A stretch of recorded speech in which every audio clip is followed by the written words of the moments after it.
আসসালামু আলাইকুম প্রিয় দাখিল সপ্তম শ্রেণীর শিক্ষার্থী বন্ধুরা, আশা করি তোমরা সবাই ভালো আছো। রাবিউল সরুকের আজকের আয়োজনে সবাইকে স্বাগত জানাচ্ছি। সাথে আমি রবিউল হক। প্রিয় শিক্ষার্থী বন্ধুরা, আজকে আমি তোমাদের বার্ষিক পরীক্ষা 2025-এর জন্য বাংলাদেশ ও বিশ্ব পরিচয় বিষয়টি নিয়ে আলোচনা করব।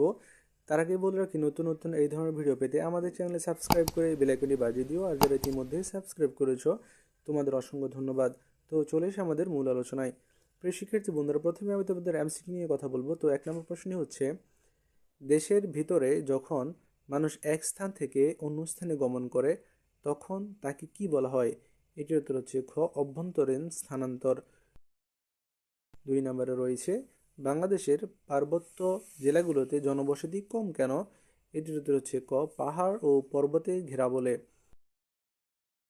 3 নম্বরে রয়েছে, অভ্যন্তরীণ স্থানান্তরের কারণে কারা সবচেয়ে বেশি উপকৃত হয়েছে? এটির উত্তর হচ্ছে ঘ, গ্রামীণ দরিদ্র নারী। 4 নম্বরে রয়েছে, বাংলাদেশে মাথাপিছু জমির পরিমাণ দিন দিন কমে যাচ্ছে কেন? এটির উত্তর হচ্ছে খ, বর্ধিত জনসংখ্যার চাপে। এরপর রয়েছে একটি উদ্দীপক, যেখান থেকে তোমাদের 5 ও 6 নং প্রশ্ন উত্তর দিতে হবে। উদ্দীপকটি হচ্ছে, ফজিয়া একজন সমাজকর্মী, তিনি নয়নপুর গ্রামে দীর্ঘ 5 বছর যাবৎ উন্নয়ন কর্মকাণ্ড চালিয়ে আসছেন। সম্প্রতি এক জরিপে দেখা যায়, নয়নপুর গ্রামে এক বছরে 50 জন শিশু জন্মগ্রহণ করে এবং বিভিন্ন কারণে 5 জন শিশু মৃত্যুবরণ করে। তো 5 নম্বরে রয়েছে, নয়নপুর গ্রামে দ্রুত জনসংখ্যা বৃদ্ধির কারণ কি? এটির উত্তর হচ্ছে ক, উচ্চ জন্মহার ও নিম্ন মৃত্যুহার। 6 নম্বরে রয়েছে, নয়নপুর গ্রামে জনসংখ্যা সমস্যা সমাধানের উপায় হচ্ছে। এটির উত্তর হচ্ছে ক, 1 ও 2, অর্থাৎ বাল্যবিবাহ রোধ, জীবনযাত্রার মানোন্নয়ন। 7 নম্বরে রয়েছে, বাংলাদেশে কলকারখানার বর্জ্য পদার্থ কোন সম্পদকে দূষিত করছে? এটির উত্তর হচ্ছে ক, পানি। 8 নম্বরে রয়েছে, বাংলাদেশে বিবাহের ক্ষেত্রে আইন অনুযায়ী মেয়েদের বয়স সীমা কত? এটির উত্তর হচ্ছে গ, 18 বছর। 9 নম্বরে রয়েছে, বিবাহিত নারীর প্রতি অত্যাচার ও সহিংসতার মূল কারণ কি? এটির উত্তর হচ্ছে ঘ, যৌতুক। 10 নম্বরে রয়েছে, সামাজিক নিরাপত্তার অভাবে কি সংঘটিত হয়? এটির উত্তর হচ্ছে ঘ, বাল্যবিবাহ। 11 নম্বরে রয়েছে, বাল্যবিবাহ কোন ধরনের অপরাধ? এটির উত্তর হচ্ছে খ, শাস্তিযোগ্য অপরাধ।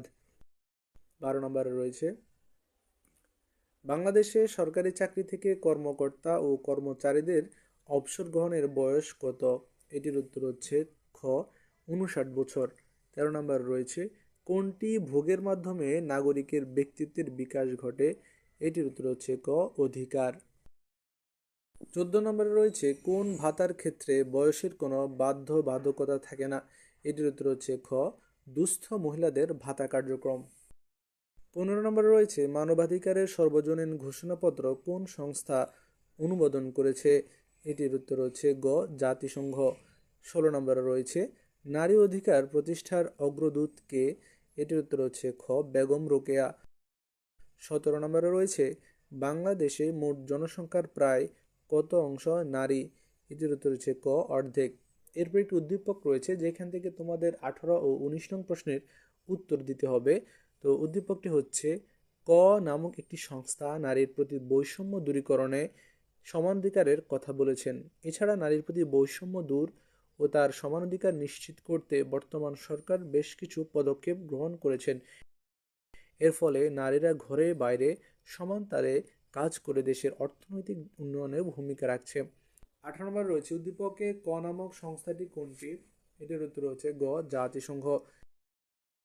19 নম্বর প্রশ্ন হচ্ছে, নারীর প্রতি বৈষম্য দূর ও সমানাধিকার নিশ্চিতকরণে সরকার, এখানে নিচের কোনটি সঠিক? উত্তর হচ্ছে ঘ, 1, 2 ও 3, অর্থাৎ উপবৃত্তির ব্যবস্থা করেছে, মাতৃকালীন ছুটি প্রদান, উচ্চ মাধ্যমিক শ্রেণী পর্যন্ত বিনা বেতনে পড়াশোনা।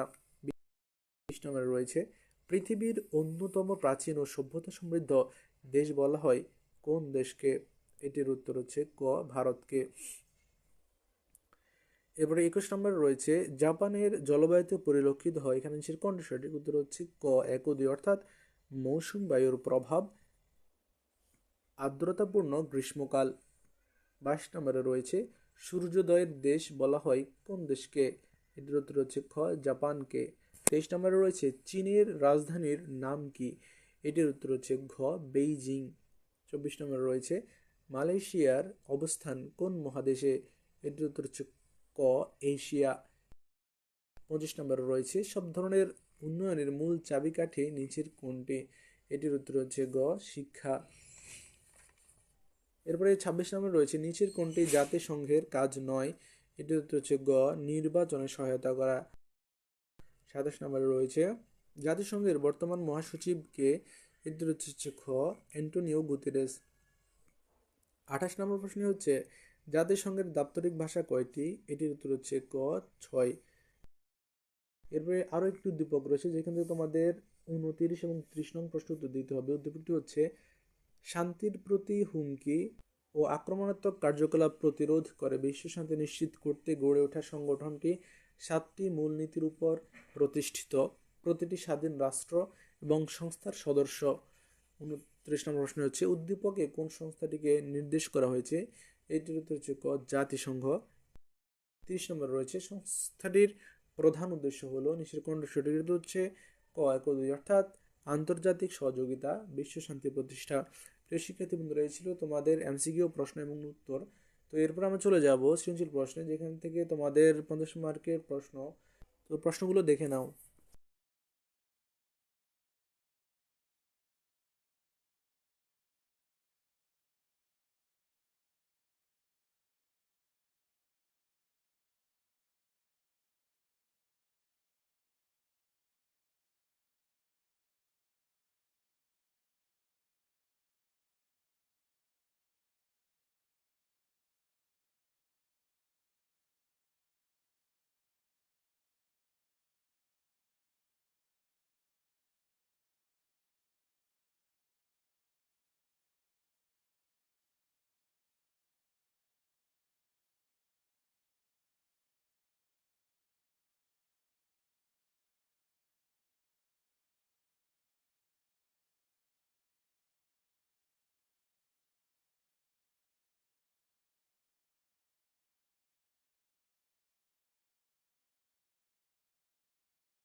প্রিয় শিক্ষার্থী বন্ধুরা, আশা করি তোমরা বুঝতে পেরেছো। এরপর রয়েছে তোমাদের সংক্ষিপ্ত প্রশ্ন, যেখান থেকে তোমাদের 20 মার্কের পরীক্ষা হবে। তো তোমাদের 15টি প্রশ্ন রয়েছে, প্রশ্নগুলো দেখে নাও।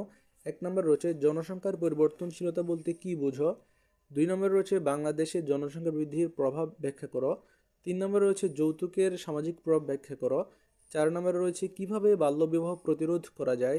5 নম্বরে রয়েছে বাল্যবিবাহ নিরোধ আইন 2017 ব্যাখ্যা করো।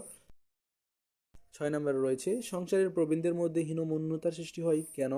7 নম্বর রয়েছে নারী অধিকারের বিষয়টি বর্তমানে গুরুত্বপূর্ণ হয়ে উঠেছে কেন, ব্যাখ্যা করো। 8 নম্বরে রয়েছে আমাদের দেশে কন্যা সন্তানদের বোঝা হিসেবে গণ্য করা হয় কেন, ব্যাখ্যা করো। এরপর 9 নম্বরে রয়েছে চীনের অর্থনীতি কিরূপ, ব্যাখ্যা করো। 10 নম্বরে রয়েছে চীনে বসবাস করে এমন 5টি জাতির নাম লেখো। 11 নম্বরে রয়েছে জাপানের ভৌগোলিক অবস্থান ব্যাখ্যা করো।